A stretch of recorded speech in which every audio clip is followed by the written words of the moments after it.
You live in one of the most stimulating environments in human history, yet you probably find it impossible to finish a single thought. This isn't some personal failure on your part, but rather a massive design problem that we've all just accepted as normal. The city always promises us inspiration through more people and more culture, and we're told that this kind of friction is what sparks great ideas. But somewhere between the commute and the notifications and the noise that never actually stops, your creative output just dries up. You have more input than any generation before you, yet you have less to show for it creatively. And that specific paradox is what this video is about. Chronic urban overstimulation does more than just exhaust your body, because it actually degrades the specific cognitive machinery your brain needs to hold a long-term vision. That vision is the kind of thing that takes months or years to build. And today we are looking at the neuroscience of why that happens, along with one meditative practice that research says can reverse the damage. Part 1. What the city is actually doing to your brain.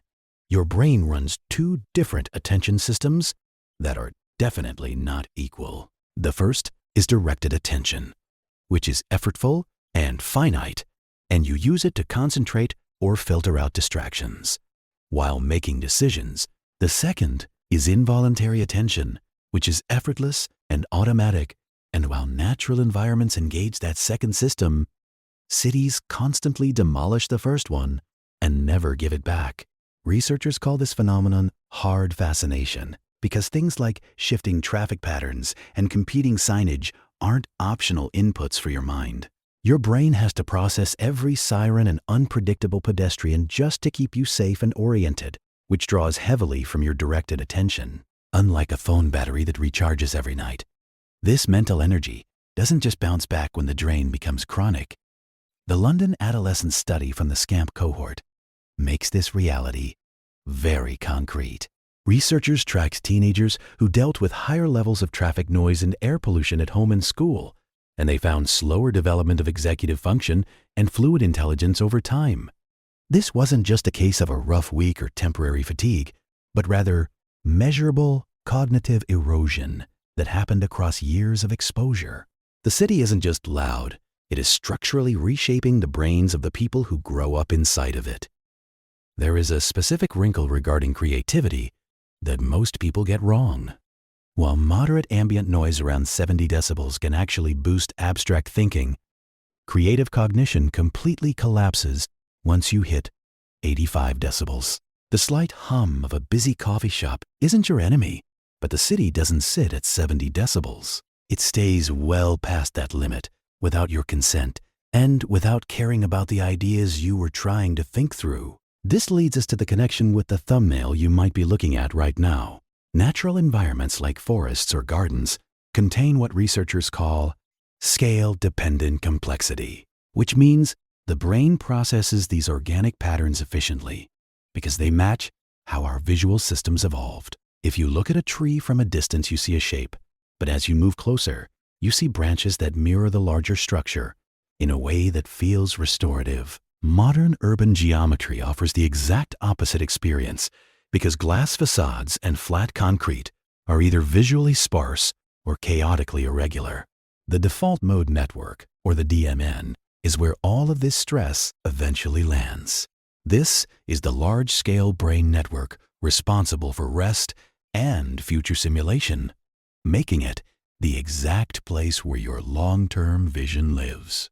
After a 90-minute nature walk compared to a 90-minute urban walk, fMRI studies show decreased blood flow in prefrontal DMN regions and much lower levels of rumination. The urban brain keeps your DMN locked in a stressed loop, while nature lets it settle into a generative state where you can actually think past tomorrow. The real problem isn't that you lack discipline or inspiration. Your directed attention is simply depleted. Your DMN is stuck feeding distress circuits, and your brain's filter for separating signal from noise has been weakened by sustained stress. When that filter degrades, every single distraction gets through. And when everything gets through, nothing can be prioritized. Your vision isn't actually blocked. It is just being drowned out. Part 2. Open monitoring and the reclamation of vision. When your brain feels overloaded, your first instinct is probably to try and focus harder. You might download a new timer app, block your favorite websites, or force yourself into a deep work session to get things done.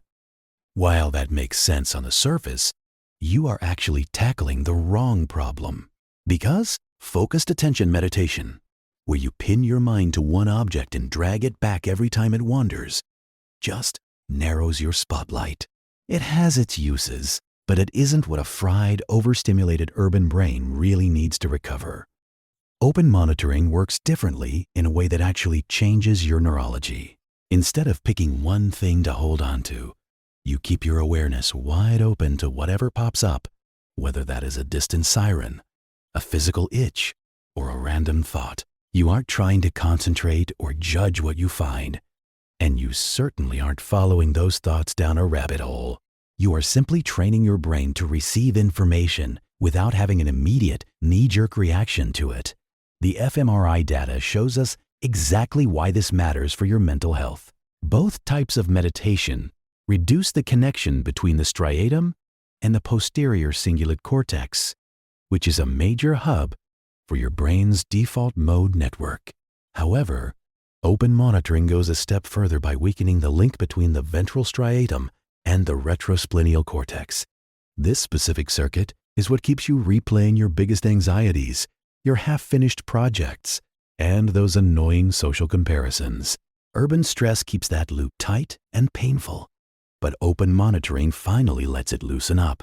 Once that self-narrative grip weakens, your brain enters the state where creative vision actually lives. A stressed brain's default mode network is hyper-connected to distress circuits like the insula, which is the same pathway people struggle with during depression and heavy rumination. Open monitoring measurably cuts that connection and helps your brain stop fighting itself, so the networks responsible for long-range thinking can finally run. This means your mind can start simulating the future and making creative associations without being constantly interrupted by internal threat signals. The evidence for better creativity comes right after this shift in brain chemistry. Short sessions of open monitoring improve divergent thinking, which is your ability to come up with original ideas much better than standard focus exercises. One meta-analysis found that the link between mindfulness and creativity is strongest specifically because of this open monitoring piece. For people with about 920 hours of practice, these changes in the brain's generative networks become stable and lasting. This isn't just a temporary mood boost, but a total structural change in how your brain organizes its own thoughts. The final piece of the puzzle is something called sensory gating. Open monitoring doesn't work by blocking out the world, and long-term practitioners still hear the sirens and the noise of the city.